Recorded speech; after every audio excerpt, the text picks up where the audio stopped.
tous, nous voilà accueillis au musée Renaudot de Loudun, exceptionnellement, pour cette présentation du prix Renaudot des lycéens des 6 romans en lice. Donc, je me présente, Elisa de la médiathèque de Loudun. Et Manon Perrois de la médiathèque aussi de Loudun. C'est parti. Amrita, je vais vous présenter donc Amrita de Patricia Resnikoff aux éditions Flammarion qui concourt donc pour le prix Renaudot des lycéens. Amrita, c'est cette jeune femme qui est sur la couverture et que personnellement je ne connaissais pas du tout. Et malheureusement je pense que beaucoup de gens ne connaissent pas Amrita. Et pourtant Amrita Cher Gilles est une indienne qui a vécu au début du XXe siècle et qui est une très grande peintre. Elle a été très connue dans son pays, en Inde, son pays d'origine, il y a donc au XXe siècle, et puis un peu tombée dans l'oubli quand même à la fin du XXe siècle, et malheureusement complètement inconnue maintenant, voire rejetée même en Inde, et puis vraiment très très inconnue dans le reste du monde. Il faut vraiment être un puriste de l'art pour connaître Amrita. Et c'est bien dommage parce que malheureusement elle rejoint ainsi la galerie de toutes ces femmes qui ont été oubliées par l'histoire. Le mérite donc de ce livre est vraiment, de nous donner à voir la vie d'Amrita, parce que c'est une vie quand même assez intéressante.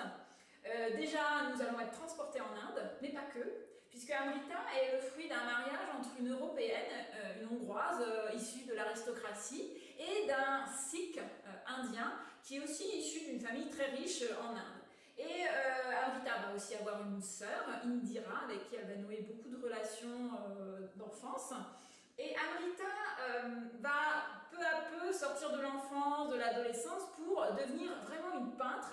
Elle va avoir la chance de voyager beaucoup, que ce soit en Italie, en France, et donc de se frotter à une autre culture. Sa mère étant hongroise, elle avait déjà accès à une partie de culture européenne, mais ces voyages vont vraiment faire sa formation académique au niveau de la peinture, de la sculpture, et peu à peu elle va affirmer son style graphique. Et donc tout ça, Patricia Resnikoff nous le restitue extrêmement bien à travers l'enfance, puis l'adolescence et puis l'âge adulte d'Amrita.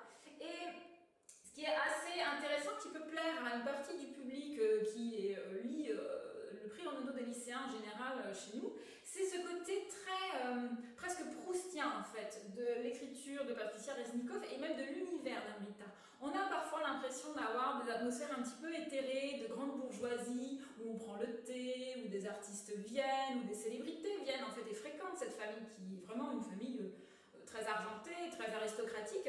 Donc on est assez vite transporté dans un voyage en fait, à la fois un voyage, je veux dire dans le passé, dans cette époque de grande bourgeoisie et de grande noblesse indienne, et puis dans un voyage géographique, puisqu'on va vraiment aller de ville en ville avec Amrita au fur et à mesure de sa vie. Vie bien sûr, ça rajoute je trouve encore plus au mythe, vie tragique qui va s'arrêter très rapidement puisqu'elle va, je ne vous spoile pas, c'est sa vie, si vous allez sur internet vous trouverez les informations, qui va s'arrêter vraiment très vite puisqu'elle va mourir très jeune. Je ne vous dirai pas dans quelles circonstances, vous le découvrirez vous-même.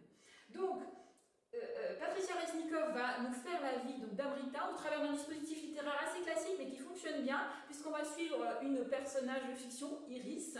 Iris qui va s'intéresser à Amrita parce qu'elle va trouver une de ses toiles dans une vente aux enchères et par ce biais en fait elle va peu à peu essayer de trouver des photographies. Il y a de nombreuses photographies qui sont décrites en fait dans ce livre qui mettent en scène la famille d'Amrita et elle-même et puis au travers de ses toiles. Donc c'est vrai qu'on n'a qu'une envie en fait après, c'est vraiment d'aller sur internet pour essayer de trouver des toiles d'Amrita et vous serez surpris de voir combien il y en a. Elle a eu une énorme production en fait malgré sa jeune vie et elle a un style vraiment très affirmé, très reconnaissable et assez exotique entre Gauguin, Frida Kahlo, enfin vraiment des choses assez intéressantes avec une palette de couleurs à l'indienne aussi qui est intéressante quand on s'intéresse un petit peu à l'art. Voilà, c'est une vraie découverte Amrita.